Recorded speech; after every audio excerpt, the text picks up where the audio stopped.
Howdy. I am going to go over your electromagnetic spectrum and astronomy exploring the universe project that you'll be working on. This will be online, and if you're not clear on some stuff, you can always watch this video.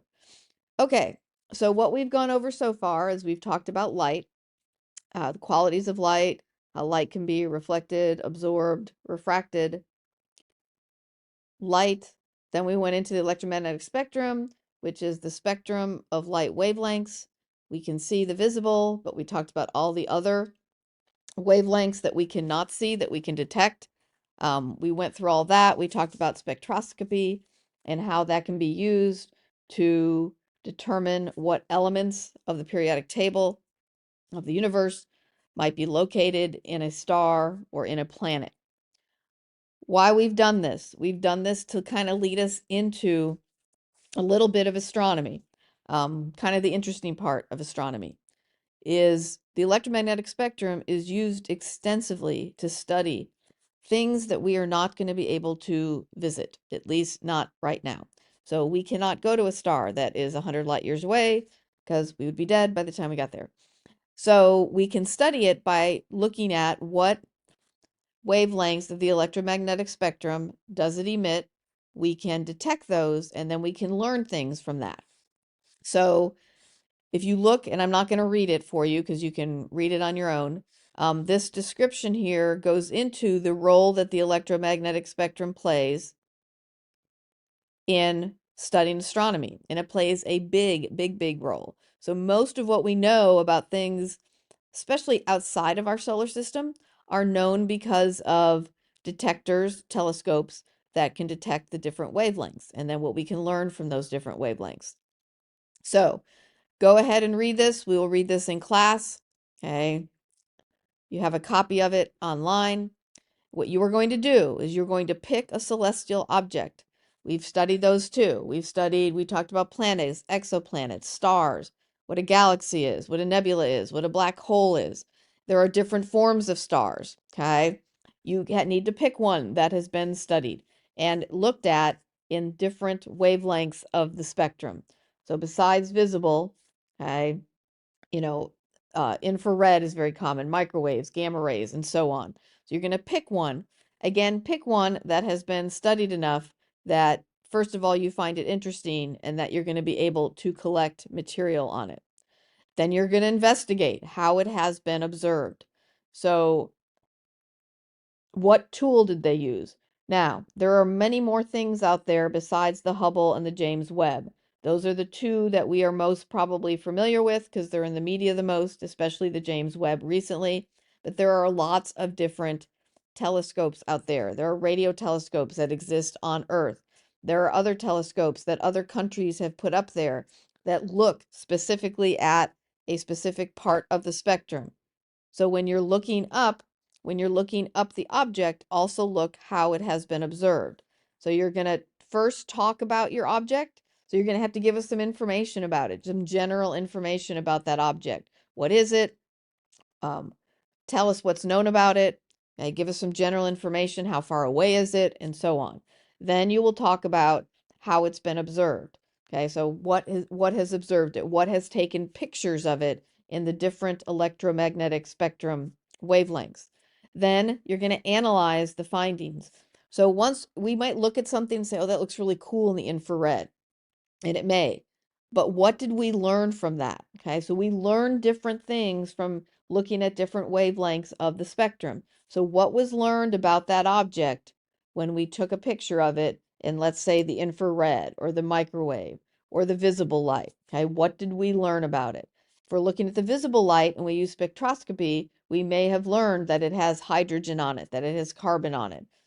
Infrared, we may learn something, we can see better in the infrared. So what did we see differently, or what did we learn from each of the different ways that the object was viewed and what spectrum it was viewed? Okay, so that are the three things: is one, your object, and you're explaining the object. Two, how has it been investigated and what wavelength has it been investigated?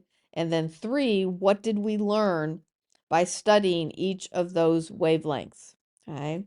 Then you will develop a Google slide presentation, 5 to 10 slides long, and then with an extra slide for references. So I will need to know, you'll need to reference in the Google slide where you found the information. And then on the last page, which does not count as part of your slide presentation, you will need to tell me where you got that information. Include your findings, different parts of the electric spectrum, how they're used to observe your chosen objects, and what information did that provide us. Okay. So you will be doing, okay, once this is done, and don't let this stress you out, a very short presentation. You're not going to do the whole thing. You're going to pick the view that you find most interesting, either because of what it looks like or because of what it discovered about the object. I will be up there with you. You'll say this is the most interesting, and you will tell us why is the most interesting. Okay, so you will be getting points for that separate from this.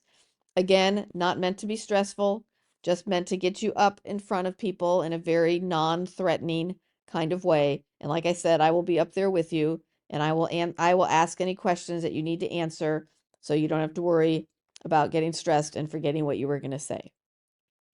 All right, the rubric, 40-point project.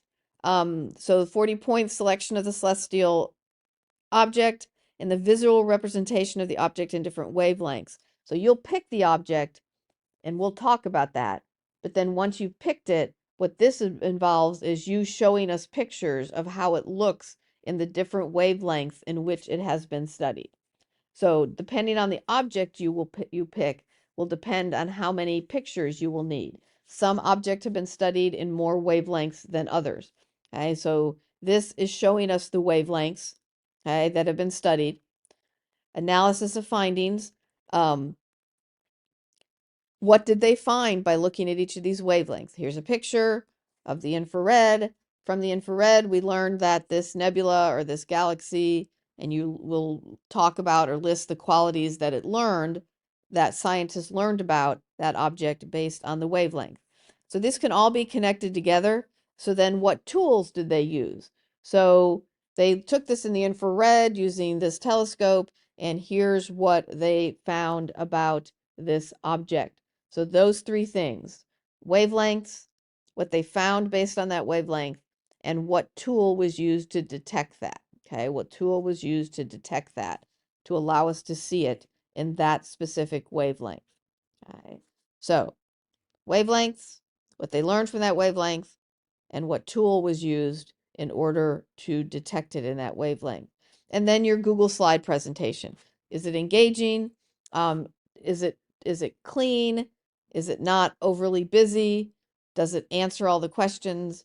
Is it clear, concise as I scroll through it? Am I getting those questions answered?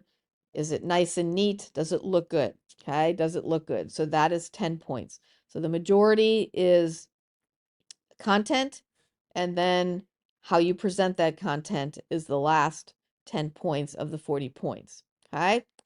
So again, that's where the focus is going to be. You can come back and listen to this again if you need to. You also have the instructions in a description here that talks about the role that the electromagnetic spectrum plays in learning about different objects of space. Okay. All right. That is all I have for you. So I hope to see you soon.